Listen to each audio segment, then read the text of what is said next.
저는 오늘 국민의힘을 탈당합니다. 동시에 국민의힘에 제가 가지고 있는 모든 정치적 자산을 포기하겠습니다.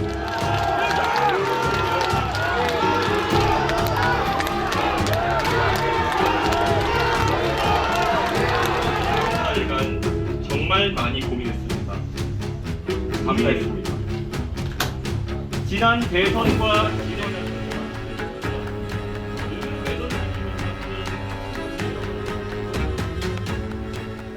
제가 보기보다도 저래도 팬클럽이 많습니다. 저렇게 유승민 팬클럽을 그대로 계승한 것 같은 그런 느낌인데,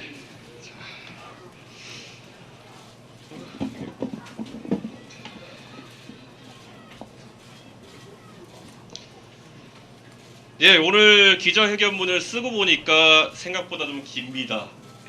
할 말이 많았던 것 같은데 한 3분의 1 정도로 줄였더니만은 A4용 5장이 나오네요. 그래가지고 아마 언론인들 취재하실 때 전문은 아마 그대로 제가 읽어가지고 제가 고생이 없으시도록 하겠습니다. 사랑하는 시민 여러분, 정치를 시작한 지 12년째 되는 오늘을 그날로 정해놓고 지난 몇 달간 정말 많이 고민했습니다. 국민의힘에서 함께한 세월, 가볍지 않았던 영광의 순간들과 분노의 기억들은 교대로 제 팔을 양쪽으로 잡아 끌었습니다. 저를 대표로 선출해 주셨고 각자의 위치에서 대선과 지선 승리에 앞장서 주신 당원들께 그동안 형용할 수 없을 만큼 감사했습니다. 지난 대선과 지선의 연승은 당원들의 도움과 사랑 없이는 이뤄낼 수 없었습니다. 탄핵의 상처를 겪은 당원들에게 어떻게든 승리의 기쁨을 안겨야 하는 당위적 목표 속에서 때로는 대선 후보를 강하게 억제해야 할 필요가 있었습니다. 젊은 세대가 정치의 중심에 설 수 있도록 당내에 시대착오적 관행과 그리고 관성과 강하게 맞서야 할 필요도 있었습니다.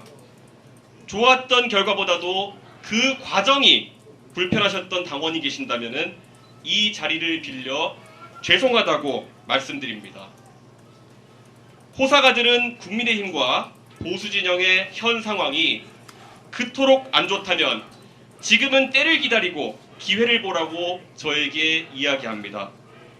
3년 전에 저라면 아마 그런 이야기를 진지하게 받아들이고 와신상담, 과하지옥과 같은 고사성어를 되뇌며 당을 위한 헌신 같은 여의도 방언을 입 밖으로 내었을 것입니다. 사실 저는 얼마든지 기다릴 수 있었습니다. 이런들 어떠하며 저런들 어떠하냐는 자세로 때로는 영달을 누리고 때로는 고생을 겪으며 만수산 드렁칠과 같이 얽혀 살 수도 있었습니다. 실제로 이미 몇 달 전 책임 있는 사람으로부터 총괄 선대위원장 등의 자리도 제안받은 적이 있습니다. 그런데 전혀 마음이 동하지 않았습니다. 오늘 제 선택은 제 개인에 대한 처우 그리고 저에게 가해졌던 아픈 기억 때문에 하는 것이 아닙니다. 저는 고개를 들어서 과거가 아닌 미래를 봤습니다. 비상상태에 놓인 것은 절대 당이 아닙니다. 바로 대한민국입니다. 마냥 기다릴 수 없었습니다. 정확히는 대한민국이 변화가 없는 정치판을 바라보며 기다릴 수 있는 여유가 없었습니다. 저는 탄핵을 겪으며 비선은 있고 비전은 없는 대한민국을 다시는 용납하지 않겠다고 스스로 다짐했습니다. 선출되지 않은 누군가가 모든 유무형의 권력을 휘두르며 대한민국을 쥐락펴락하는 그 모습, 그 사람 앞에서 법과 상식마저 무력화되는 모습이 반복되는 것은 다시는 경험하고 싶지 않은 저의 그리고 국민 모두의 트라우마일 것입니다. 저는 잠시 보수정당에 찾아왔던 찰나와도 같았던 봄을 영원으로 만들어내지 못한 스스로를 다시 한번 질책하고 반성합니다. 그들의 권력 욕을 상식선에서 대했고 진압하지 못했던 오류를 반성합니다. 모든 것이 제가 부족한 탓입니다. 저는 오늘 국민의힘을 탈당합니다. 동시에 국민의힘에 제가 가지고 있는 모든 정치적 자산을 포기하겠습니다. 과거의 영광과 유산에 미련을 둔 사람은 절대 선명한 미래를 그릴 수 없습니다. 존경하는 시민 여러분, 이제 대한민국의 공용어는 바로 미래여야 합니다. 지금도 누군가는 대한민국의 위기 속에서도 상대를 악으로 규정하고 청산하는 것을 소명이라고 생각하고 그 방향으로 시민들을 이끌려고 하고 있습니다. 하지만 마상득지, 마상치지라는 말이 있습니다. 말 위에서 천하를 얻는다 하더라도 계속 그 천하를 말 위에서 다스릴 수는 없는 노릇입니다. 대통령 선거가 끝난 지 2년이 다 되어 가는데도 왜 적장을 쓰러뜨리기 위한 극한 대립, 칼잡이의 아집이 우리 모두의 언어가 되어야 합니까? 정치는 대중의 삶을 더 나은 방향으로 가꾸는 노력입니다. 이제 시민 여러분께서는 상대를 쓰러뜨리기 위한 검투사의 검수를 즐기러 콜로세움으로 가는 벌길을 멈춰주십시오. 시민 여러분께서 수고로우시겠지만은 아고라에 오셔서 공동체의 위기를 논의하는 책임 있는 정치인들에게 성원을 보내주십시오. 우리 이제 다 같이 자세를 고쳐 앉았으면 좋겠습니다. 진영 논리에 휩싸여서 우리 팀에 발생한 문제는 좋은 게 좋은 거지 하고 넘어가고 그 모습에 정작 미래를 고민하는 젊은 세대는 정치를 내로남불의 장으로 보며 외면하게 되었습니다. 언제까지 우리는 학교에서 이상을 가르치면서 이상적이지 않은 현실을 강제하는 이중적인 대한민국으로 남아있어야 합니까? 참되어라 바르거라 선생님이 가르치신 대로 살면 딜레탕트가 되어서 조소를 받고 교과서로는 민중항거인 4.19와 5.18을 가르치면서 민주주의의 근본이 무너지는 현실을 놓고 투표장에서는 차악을 선택한다는 미명하에 진영 논리로 일관합니다. 배운 대로 살지 못한다면 배워서 무엇에 쓰겠습니까? 과거 정치 군인들은 북한의 위협을 항상 강조했습니다. 그리고 비상선포를 통해서 많은 자유를 억압했습니다. 놀랍게도 소위 직업군인이라는 그들은 실제로 쿠데타를 위해 전방사단까지 동원하는 등 국가 안보를 최우선에 놓고 일을 처리하지도 않았습니다. 대통령과 당대표가 모두 군인인 시절을 겪어내고 이겨냈던 우리가 왜 다시 한번 검찰과 경찰이 주도하는 정치적 결사체 때문에 중요한 시대적 과제들을 제쳐놓고 극한 대립을 강요받아야 합니까?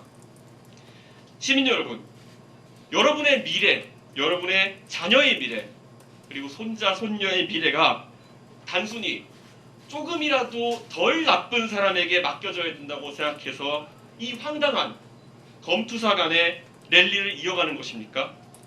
그 랠리를 여러분께서 즐겨주시니까 어느 정치 세력도 미래와 대안을 놓고 더 이상 고민하지 않습니다. 생산적인 경쟁을 하지도 않습니다. 대한민국은 현재 위기입니다. 절망의 줄다리기를 하면서 대한민국이 정체된 사이 우리에게 여러 가지 거부할 수 없는 도전들이 쌓여가고 있습니다. 제가 하고자 하는 신당에서는 이러한 위기들을 정확하게 직시하고 당당하게 표 떨어지는 이야기들을 하겠습니다. 해열제와 진통제를 남발하여 이제는 주사바늘을 어디에 꽂아야 하는지도 모르겠는 대한민국의 중차대한 문제들을 솔직하게 다루겠습니다. 누군가가 또다시 콜로세움에서 상대를 빌런으로 만드는 정치를 하고자 한다면 저는 100번 고쳐 죽어서라도 그 사람의 멱살을 잡고 아고라로 다시 돌아와 다시 미래를 이야기하도록 강제하겠습니다. 몇 가지 생각나는 시급한 이야기를 해보겠습니다. 한쪽에서는 이공계 인재를 육성하겠다고 하면서 반도체 웨이퍼와 포토 마스크를 흔들면서 다른 한쪽에서는 의대 정원을 3배 가까이 늘리는 것을 검토한다면 최상위급 이공계 인재들은 연구개발에 뛰어들어야 한다는 이야기입니까? 아니면 의대생이 되기 위해서 노력해야 한다는 이야기입니까? 도대체 엑셀과 브레이크를 동시에 밟으면서 고장나는 대한민국의 성장 엔진은 과연 누구의 책임이어야 합니까? 지방대학을 중심으로 등록 인원의 절반이 이름만 올려놓은 가짜 대학생인 학교가 늘어나고 있습니다. 시민의 세금을 이 상황에서 대학 등록금 지원에 무조건 더 투입하겠다는 것이 과연 우리가 바라는 교육개혁입니까? 사학재단과 교원들의 표만 두렵고 시민들의 혈세가 낭비되는 것은 보이지 않는 것입니까? 저출산의 여파로 전방을 지킬 병사가 부족해졌다면 적극적인 감군 계획을 제시하는 것이 책임 있는 정치의 모습일 것입니다. 감군 계획이 문재인 정부에서 나왔던 이야기라고 해서 논의조차 하지 않는다면 그것은 아집입니다. 상대에 대한 극한 부정 속에서 나온 대안이 120kg이 넘는 고도 비만자까지 군복을 입혀서 휴전선에 세워놓는 것이라면 그것이 무책임한 정치의 민낯입니다.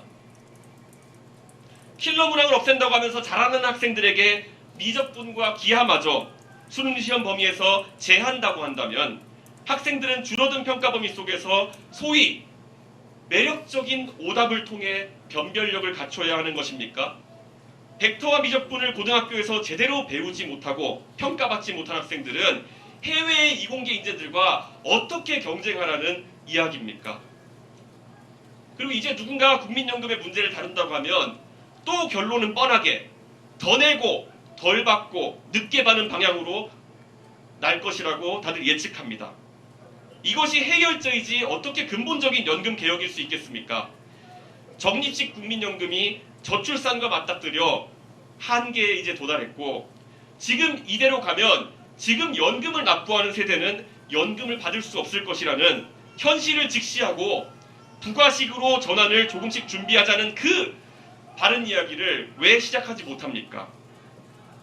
대한민국의 대통령 이하 대부분의 정치인들은 위에 열거한 문제들을 해결할 수가 없습니다. 왜냐하면 정작 권력을 가진 그들은 앞으로 길어야 10년 이상 정치를 하지 않을 것이기 때문입니다. 내 임기 중에만 내 정치 생명이 다 하는 데까지만 큰일이 터지지 않도록 관리하겠다는 그들의 정치가 어떻게 미래지향적인 정치일 수가 있겠습니까? 무책임한 현재의 위정자들과 다르게 저는 제가 지금 하는 주장과 선택에 대해서 30년 뒤에도 살아서 평가를 받을 확률이 높습니다. 누가 내는 대안과 제안이 더 진실하고 절박하겠습니까? 프랑스의 마크롱이 표 떨어질 각오로 연금 개혁에 몸을 던진 이유가 무엇이겠습니까? 결국 마크롱은 본인의 삶 언젠가 연금 고갈의 파고를 그대로 맞닥뜨릴 것이기 때문에 책임감 있게 진실하게 나설 수밖에 없는 것입니다. 논리와 이성은 사라지고 선악을 가르는 무부의 칼로 대한민국의 미래 비전을 써버리는 야만이 횡행하고 있습니다. 누군가는 모난돌이 정맞는다. 절대 나대지 말고 큰 덩어리에 의지하라는 말을 저에게 할 겁니다. 오직 제가 믿는 것은 용기와 올바름의 힘입니다. 저는 일신의 영달을 위해서 그 칼날을 두려워하거나 순치되지 않겠습니다. 오늘 제가 상계동에서 제 뜻을 밝히는 것은 정치의 새로운 출발선에 서서 정치를 하는 이유를 다시 새기고 싶었기 때문입니다. 제가 제 고향 상계동을 좋아하는 이유는 너무나도 평균적인 사람들이 그 사람들의 삶이 녹아있는 공간이기 때문입니다. 인구 20만의 상계동이고 많은 사람들이 거쳐간 곳이기 때문에 지금 듣고 계신 시민 누구나 높은 확률로 상계동에 지인이 있으실 겁니다.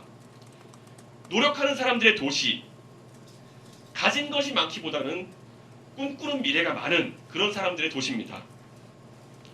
서울 시민이지만 가장 먼 거리를 출퇴근해야 하는, 그리고 좋은 학군을 위해서 구축 아파트에 사는 것을 감내하는 그 일상 속에는 지금의 불편함을 다소 감내하는 사람들의 오늘보다 더 나은 내일에 대한 희망이 깃들어 있습니다.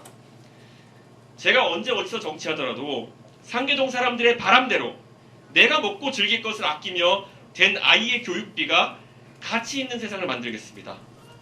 그리고 4호선 지하철 손잡이를 잡고 동대문 역사문화공원까지 20분간의 부대낌 속에서 졸고 있는 어떤 가장의 고단함을 새기겠습니다. 반드시 대한민국은 노력하는 사람들에게 오늘보다 더 나은 내일이 있는 그런 나라가 되어야 합니다.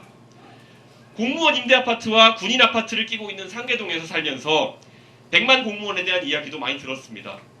그래서 제가 그리는 미래 속에는 누구도 아이들을 가르치면서 아이들에 대한 사랑과 교사로서의 소명의식 외의 다른 것을 강요받지 않고 국가를 지키는 군인이 국가와 국민 외에 충성할 대상을 찾지 않아도 되는 그런 세상을 만들고 싶습니다. 서희초등학교 교사의 아픈 사연과 박정훈 대령의 고난서사가 다시는 반복되지 않아야 하는데 정치권은 이미 이슈를 덮는 방식으로 어떤 해법도 없이 바뀐 거 없이 이것이 잊혀져 가기를 기대하고 있습니다. 제가 추진하는 신당은 이런 일련의 아픔과 부당함을 절대 잊고 지나쳐가지 않겠습니다. 몇 개의 의석을 만들어낼지도 모르는 확실하지도 않은 누군가의 말에 신빙성이 없고 실행이 담보되지 않는다고 생각하신다면 더 많은 의석을 만들어 주십시오. 여러분이 평생 사게 될 주식 중에서 가장 큰 수익률을 담보하는 주식은 바로 이 신당에 투자하는 지지와 성원일 것입니다. 여러분의 자녀와 손자, 손녀에게 미래지향적인 대한민국을 상속세 한 푼 없는 유산으로 남겨주십시오. 이준석이 정당을 끌어갈 돈이 있느냐, 사람이 있느냐 설왕설래합니다. 3천만 원으로 전당대회를 승리하는 방식이 정치개혁의 실증적인 사례였던 것처럼 나눠줄 돈과 동원할 조직 없이 당을 만들어 성공한다면 정치의 문화가 영원히 바뀔 것입니다. 대한민국 시민 여러분, 여러분 모두를 미래의 정치로 초대하겠습니다. 참여하실 때 우리에게는 십시일반에 밥 한 숟가락씩만 주십시오.